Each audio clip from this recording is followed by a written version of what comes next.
Sebelumnya, kita sudah mempelajari bagaimana cara menggambar hasil penjumlahan vektor dengan menggunakan metode segitiga.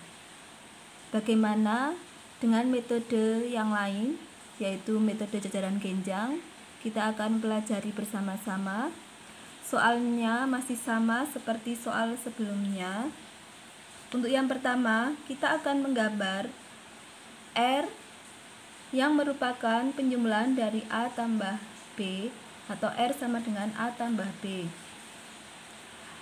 Pertama, kita gambar terlebih dahulu vektor A yang arahnya dan panjang sama seperti yang ada di soal.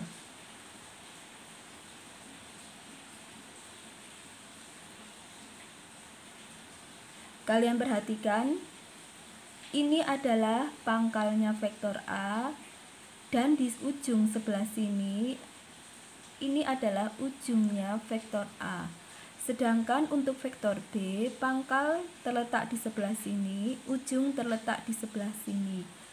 Pada metode jajaran genjang yang perlu kalian perhatikan bahwa kedua pangkal vektor berimpit, sehingga pangkalnya vektor A bertemu dengan pangkalnya vektor B. Dengan demikian, kita ukur dulu sudutnya. Garis mendatarnya adalah ini. Kita ukur sudutnya itu dari garis mendatar atau 0 derajatnya itu di garis mendatar. Jangan lupa panjangnya harus sesuai, yaitu untuk vektor B 4 cm.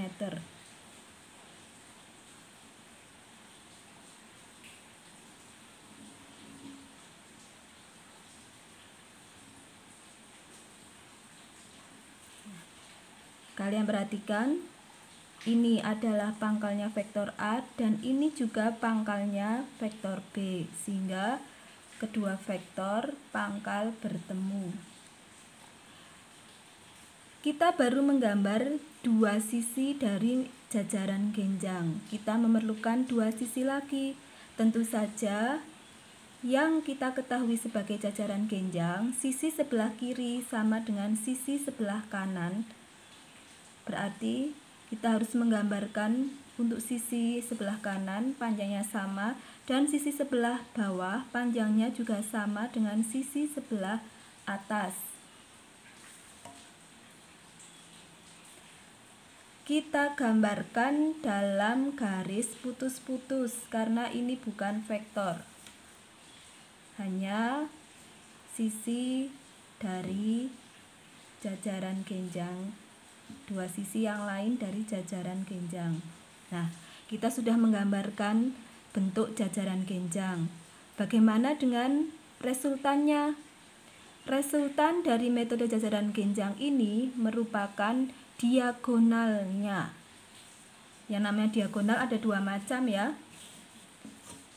Dari jajaran genjang ini dan di sebelah sini.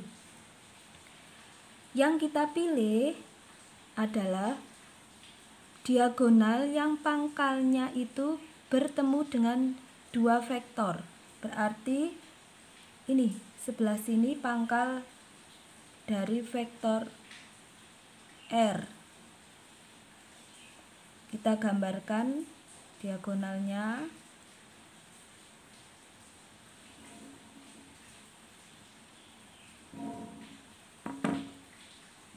Kita gunakan warna lain supaya jelas perbedaan antara resultan dengan vektor.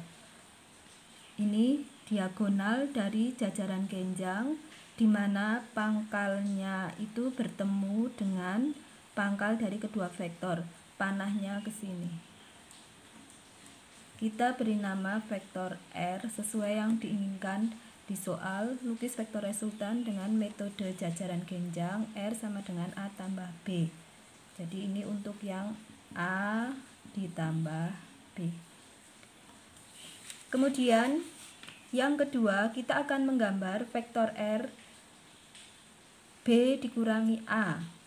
Pertama yang akan kita lakukan, menggambar terlebih dahulu vektor B. B kurangi A berarti vektor B dulu yang kita gambarkan. Caranya masih sama seperti tadi. Buat garis mendatar terlebih dahulu untuk memudahkan 0 derajatnya. Kemudian sudut yang diinginkan 45 derajat, panjangnya adalah 4 cm.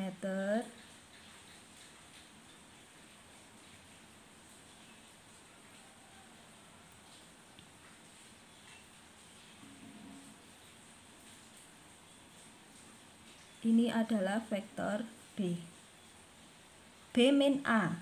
Kemudian kita lanjutkan dengan negatif A. Dari soal, A itu arahnya ke kanan, berarti negatif A berarah ke kiri dengan panjang yang sama 3 cm.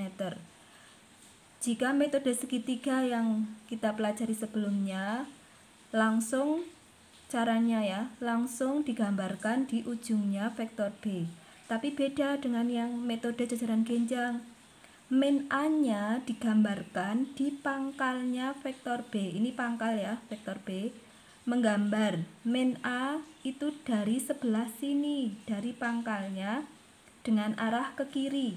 Karena vektor A arahnya ke kanan, maka min A berarah ke kiri.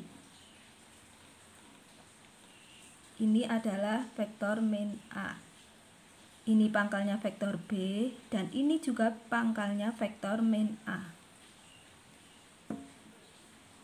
Kemudian, karena kita menggunakan metode jajaran genjang, maka kita masih memerlukan dua sisi yang lain. Kita gambarkan lagi sisi yang lain.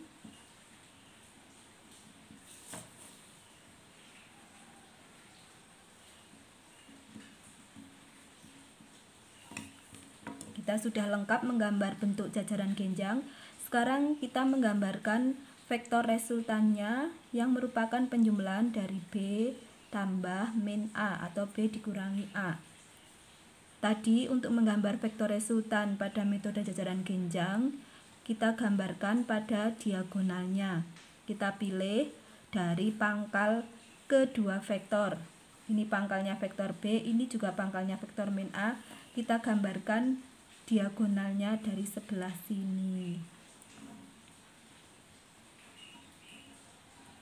Ini adalah vektor resultan B min A. Sudah paham ya?